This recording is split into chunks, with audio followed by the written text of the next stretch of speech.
Ayan, makikita yung butas. Tulungan mo ako, Nolan. Hanapin natin yung butas. Ang galing umanap ng, ayun oh, mga boss. Yan. Hindi lang yan, yung pa oh, yung pa isa. Yan, mga boss. Once na mabutas tong diaphragm na to, yan, talagang babagal ang takbo ni Scoopy or Honda Beat. Kasi nga, nagkakaroon na ng singaw. Okay? So, kahit anong gawin yung tune-up, kahit anong gawin yung tono, kahit anong gawin yung panggilid, kung butas na itong diaphragm, talagang hindi siya hatak na maganda. Okay? Ang original na itong diaphragm, mga boss, nasa 2,000. Okay, original yun ha, sa Honda mismo, 2,000 yan. Okay, magandang araw ng linggo mga boss. Yan nga pala, si Nolan, no? Si Nolan, yan. Okay, boss, mga sir, isa na namang serye ng problema ang ating natuklasan dito sa taong to. Yan. Hindi, mga boss, ito, na-encounter na naman, gusto ko lang i-share sa inyo. Madalas ko na na-encounter to. So, itong motor ni Nolan, ginagamit niya pang JNT. Tama ba? JNT. Deliver. Tapos, one time, nagbiyahe sila, nag-ride sila ng Pampanga. Then, pag uwi daw, mabagal na yung kanyang takbo ng Scoopy niya. Alright? Mabagal na, no? So, upon checking, chinek namin dito yung panggilid, okay naman. Yung carburetor niya, tama naman na tono. Pero hindi umaakyat ng 40 speed ang kanyang takbo, no?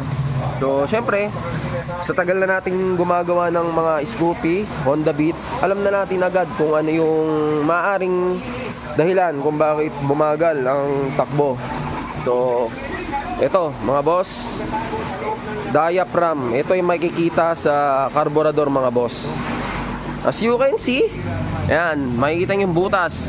Tulungan mo ako, Nolan. Hanapin natin yung butas. Ang galing umanap ng, ayun oh, mga boss. Yan. Hindi lang yan, yung pa oh, yung pa isa. Yan, mga boss. Once na mabutas tong diaphragm na to, yan, talagang babagal ang takbo ni Scoopy or Honda Beat. Kasi nga, nagkakaroon na ng singaw. Okay? So, kahit anong gawin yung tune-up, kahit anong gawin yung tono, kahit anong gawin yung panggilid, kung butas na itong diaphragm, talagang hindi siya hatak na maganda. Okay? Ang original na itong diaphragm, mga boss, nasa 2,000. Okay, original yun ha, sa Honda mismo, 2,000 yan. Kaya yung ibang customer namin, ang ginagawa, bumibili na lang ng carb, 26, ganon, 26 carb. Tapos ako naman, meron naman akong replacement din, panlaban natin sa mamahaling diaphragm, mga boss. So yun, napalitan na natin yung diaphragm na pinalit namin dyan, replacement. Pero subok ko na yun, mga boss. Talagang okay siya. Nasa mga 800 lang yung diaphragm na binebenta ko. Okay? So yun, okay na yung motor ni Nolan. Basic na lang sa atin yan. Pero pag bibili ka na ito sa Honda, talaga napakamahal na ito, 2,000 to. Pero orig naman yun. Pero syempre medyo mabigat, kaya naghanap si Imoworks ng replacement na pasok sa budget meal natin. Pero all goods. So yun, konting tip lang, mga boss. Yan, pagka bumagal na yung motor nyo, tumatakbo na lang ng 40, 60, wala ng top speed.